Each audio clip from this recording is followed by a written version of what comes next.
Baghdad का मशहूर अब्बासी खलीफा हारून रशीद एक ऐसा इंसानियत पसंद हुक्मरान था जो अपनी रियाया का हाल मालूम करने के लिए रात को भेष बदलकर अपने शहर, गांव और गलियों में जाया करता था।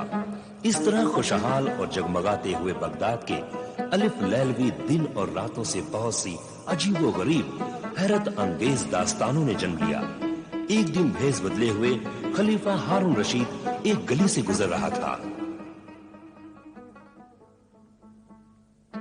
सादिका, हमें अंदर जाने दे। नहीं, अंदर नहीं जा सकते। अब क्या होगा? घबराओ नहीं बुशरा। सादिका, हमें अंदर जाने दे। नहीं, नहीं जा सकते। हमें जाने दे। ये मेरे शौहर का घर है। ये मेरे भी शौहर का घर है। तेरा शौहर तो ये आज बना है। मेरी शादी तो इससे 5 साल पहले हुई थी। क्या तू नहीं जानती? 4 बेटियां हैं मेरी इससे। अरे हट, तमाशा न बना। हमें अंदर जाने दे। हमें हमारे घर में जाने दो सादिका। अगर तुम घर के अंदर गए तो मैं बगदाद के आदिल खलीफा हारून रशीद के पास फरियाद लेकर जाऊंगी। मैं तुम्हें वहां तक जाने नहीं दूंगा। मैं जाऊंगी, जरूर जाऊंगी, फरियाद करूंगी। अरे तेरी फरियाद सुनने के लिए उनके पास वक्त कहाँ है? वो बहुत ही मसरूफ हुक्मरान है। तेरी फजूल बातें सुनकर अपना वक्त जाया नहीं करेंगे। अरे छोड़। मैं अपनी जान दे दूंगी और तेरी जान ले लूंगी, मगर तुझे अंदर नहीं जाने दूंगी, समझी ना? मैं तुझे अंदर नहीं जाने दूंगी। छोड़ दो हमें। मैं तुझे इस घर में नहीं घुसने दूंगी। तू इस घर में नहीं आ सकती। मैं तुझे अंदर नहीं जाने दूंगी। मैं तुझे अंदर नहीं जाने दूंगी। रुक जाओ, मैं कहता रुक जाओ। तुम लोग मत लड़ो आपस में। कौन हो तुम? मैं अमीरुल मोमिनीन खलीफा हारून रशीद का एक अदना खादिम हूं। उन्होंने मुझे हुक्म दिया है कि तुम सब दरबार में हाजिर हो जाओ और झगड़े की वजह बयान करो।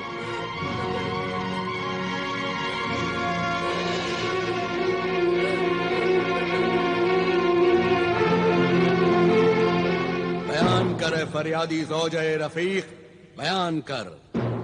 रफीक और बुशरा, तुम्हें भी सच्चाई बयान करने की इजाजत है।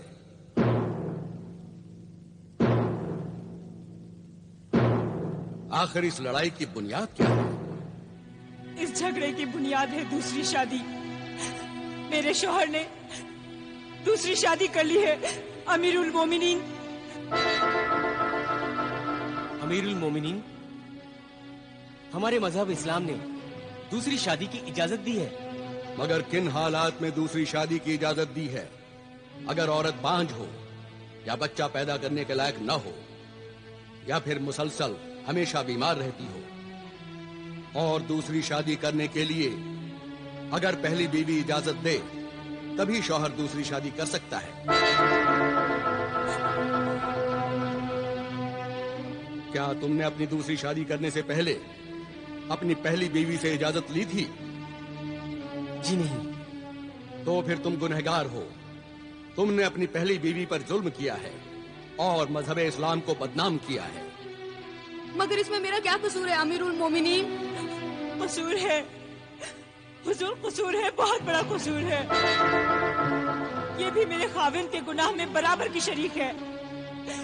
तुमने या तुम्हारे माँ बाप ने मुझसे आकर पूछा मुझसे आकर कि मैंने अपने शौहर को दूसरी शादी की इजाजत दी है या नहीं? और अब ये जुल्म मैं बर्दाश्त कर रही हूँ अमीरुल मोमिनीन। तुम्हारा इल्जाम सही है मजलूम सादिका। आखिर तुमने दूसरी शादी क्यों की? क्योंकि इस बीवी से मेरी 4 लड़कियां पैदा हुई, इससे कोई लड़का पैदा नहीं हुआ। बेटा पैदा करना औरत के इख्तियार में नहीं है, इसका जिम्मेदार भी मर्द है।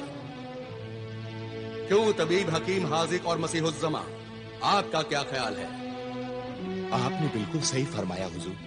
तिबो हिकमत की बरसों की तहकीक के बाद मुहक्किक इस नतीजे पर पहुंचे हैं कि मर्द का जो मादा जिसे कि हमल करार पाता है उसमें जिस किस्म के जरसोम ज्यादा होते हैं बच्चा वैसा ही पैदा होता है।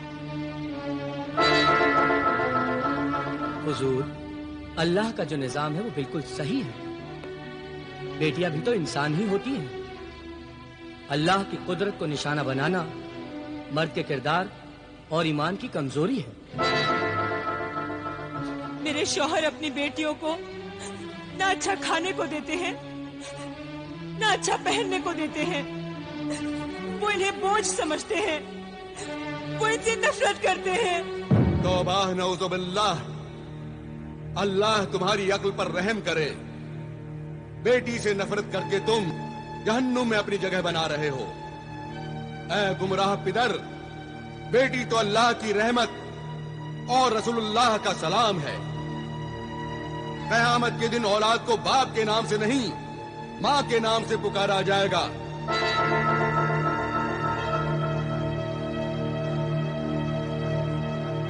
कितना बड़ा दर्जा है औरत का। माँ के कदमों के नीचे ही जन्नत है। ये दुनिया औरत के लिए ही बनाई गई है। औरत ने ही बड़े बड़े पैगंबरों को पैदा किया। बड़े बड़े वली अल्लाह, दरवेश, कौम के रहनुमा और मुजाहिदों ने माँ की गोद में ही परवरिश पाई है।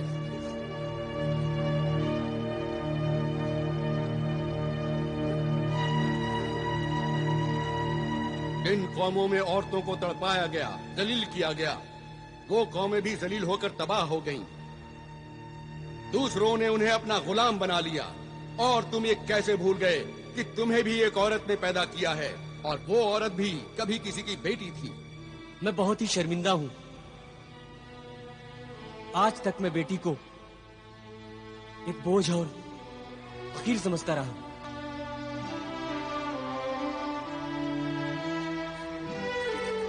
आज आपने मेरी आंखें खोल दी और मुझे बता दिया कि बेटी का दर्जा क्या होता है।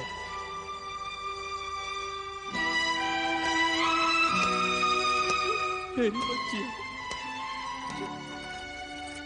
मैं आज तक इन पर जुल्म करता रहा, इन्हें रुलाता रहा, इन्हें कभी प्यार से नहीं देखा। मेरी बच्चियां, मुझे माफ कर दो। बेटियां तो बड़ी मासूम होती हैं।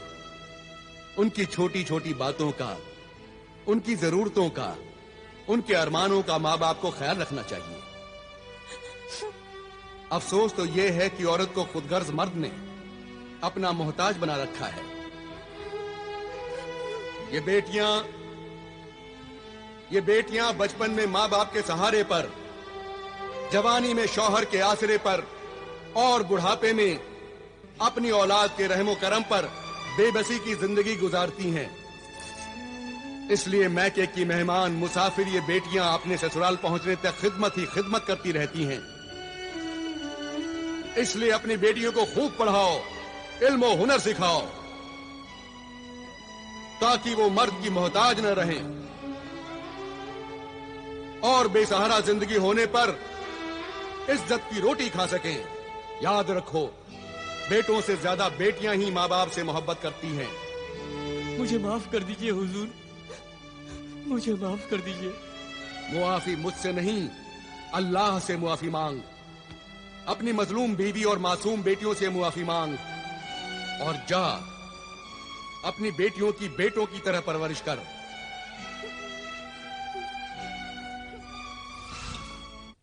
ये हुक्मरान खलीफा सिर्फ तख्त पर बैठकर हुकूमती नहीं करता, बल्कि एक मुशफिक बाप, एक मजहबी आलिम, एक रोशन दिमाग उस्ताद की तरह अपनी रियाया के मसाइल में दिलचस्पी लेता है। सिर्फ दिलचस्पी ही नहीं लेता, उनके मसाइल हल करता है और जीने का सलीका सिखाता है।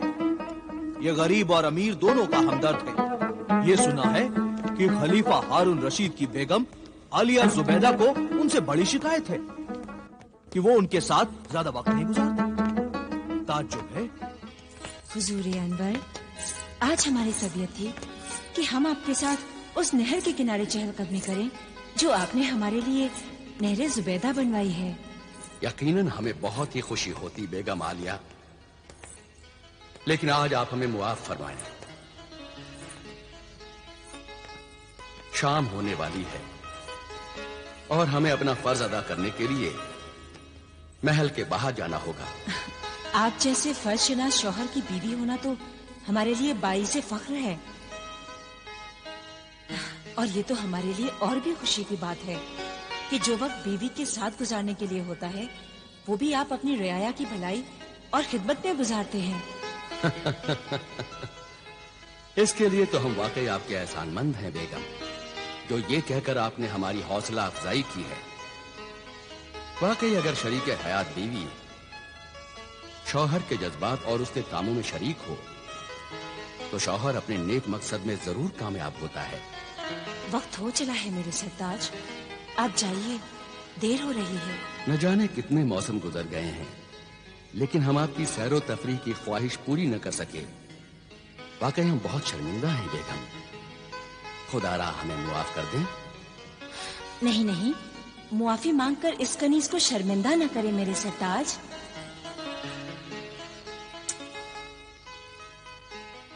जब बीवी अपने शौहर की हर ख्वाहिश को अपनी खुशी बना लेती है तो उसे किसी बात का अफसोस नहीं होता। और हम इस बात को अच्छी तरह जानते हैं मेरे सरताज कि जो लोग आप तक नहीं पहुंच पाते आप उन तक पहुंच जाते हैं। अल्लाह हाफिज। अल्लाह हाफिज मेरे सरताज।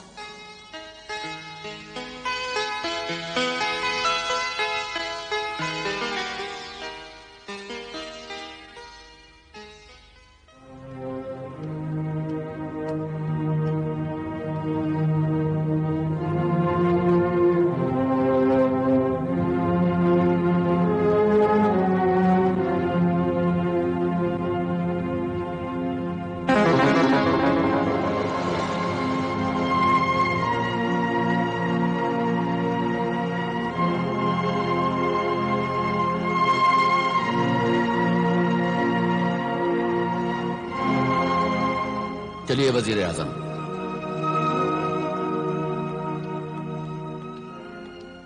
अल्लाह के नाम पर कोई खाना खिला दो, मुझ भूखे फकीर को कोई खाना खिला दो।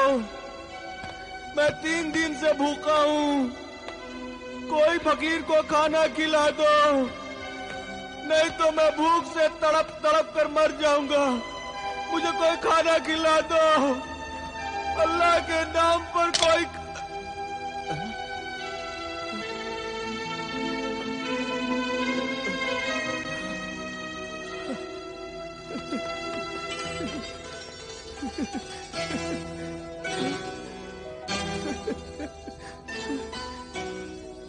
दीनार, 1 दीनार, वो भी सोने का।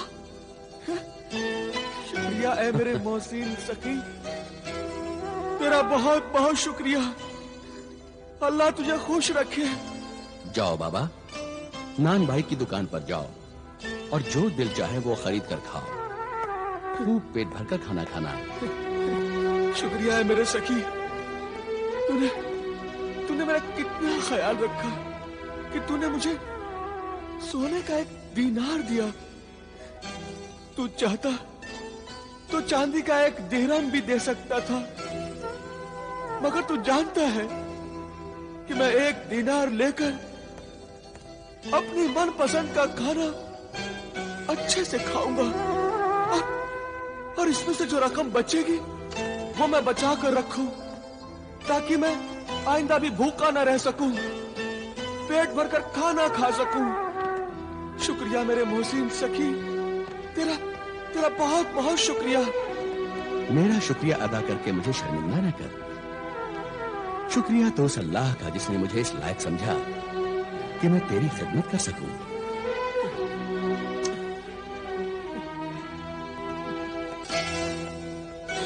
जाओ बाबा और जाकर पेट भरकर खाना खाओ और उस अल्लाह का शुक्रिया अदा करो। हाँ, जाता हूं, मगर खाना खाने से पहले मेरी एक शर्त है। तू मानेगा ना उस शर्त को? हाँ? शर्त? कैसी शर्त?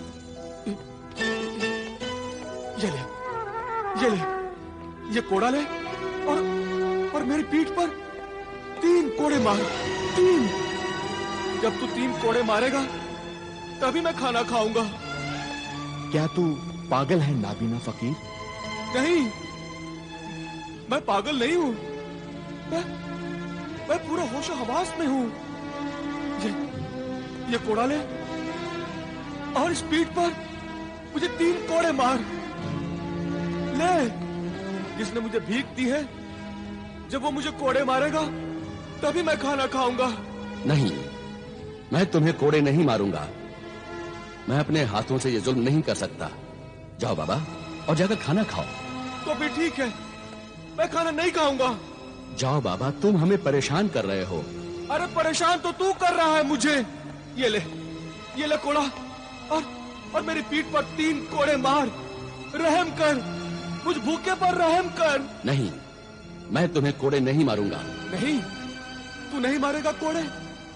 ठीक है, फिर अपना 1 दिनार भी ले ले। मुझे नहीं चाहिए तेरा ये दिनार। अल्लाह के नाम पर मुझ भूखे फकीर को कोई खाना खिला दो। अल्लाह के नाम पर कोई खाना खिला दो।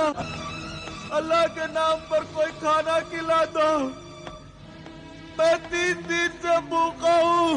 मैं बहुत परेशान हूँ वज़ीर आज़म। कोई खाना खिला दो। इस फकीर की भूख, इसकी पुकार, इसकी फरियाद खाना खिला दो। मैं तुम्हें सुन सकता हूँ और नहीं देख सकता हूँ। ए नूर वालो, मुझ बेनूर को कोई खाना खिला दो। तरस खा मुझ बेनूर पे, कोई खाना खिला दो। इस अंधे भूखे फकीर को मारने के लिए मेरे हाथ कैसे उठ सकते हैं? न तो मैं इसे कोड़े मार सकता हूँ और न ही मैं इसकी भूख मिटा सकता हूँ। अल्लाह के नाम पर कोई खाना खिला दो। खाना खिला दो, नहीं तो मैं भूख से मर जाऊंगा। कोई खाना खिला दो। या अल्लाह, तू मेरी नेकी और सब्र का कैसा इम्तिहान ले रहा है। रहम कर मुझ पर और रहम कर इस बूढ़े फकीर पर। या अल्लाह, कोई खाना खिला दो मुझे।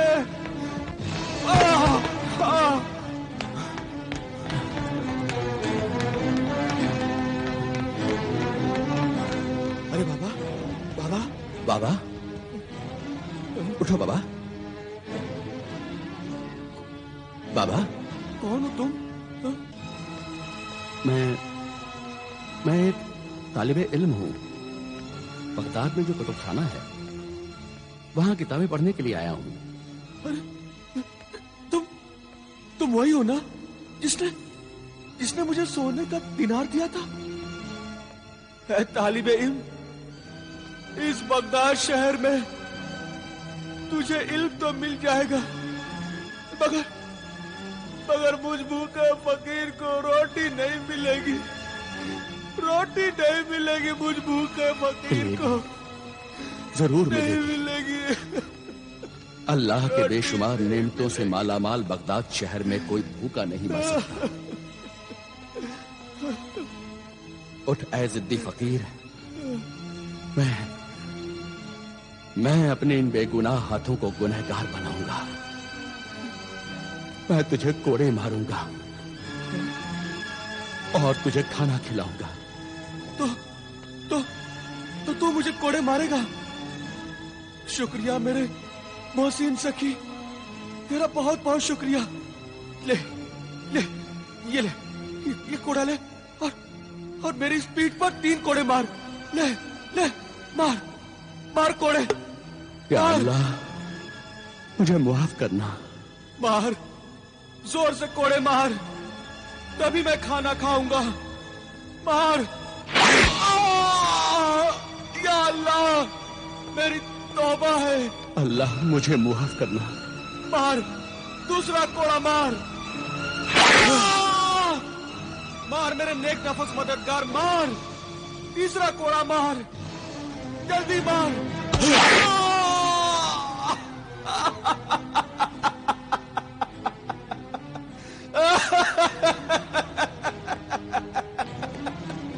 अल्लाह, अब वो दिनार दे दे और मेरा कोड़ा भी। अब मैं पेट भरकर आज खाना खाऊंगा। दे मेरे नेक मददगार,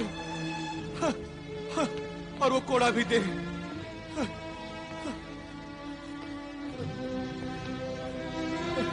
आज मैं पेट भरकर खाना खाऊंगा, पेट भरकर खाना खाऊंगा मैं, पेट भरकर खाना खाऊंगा।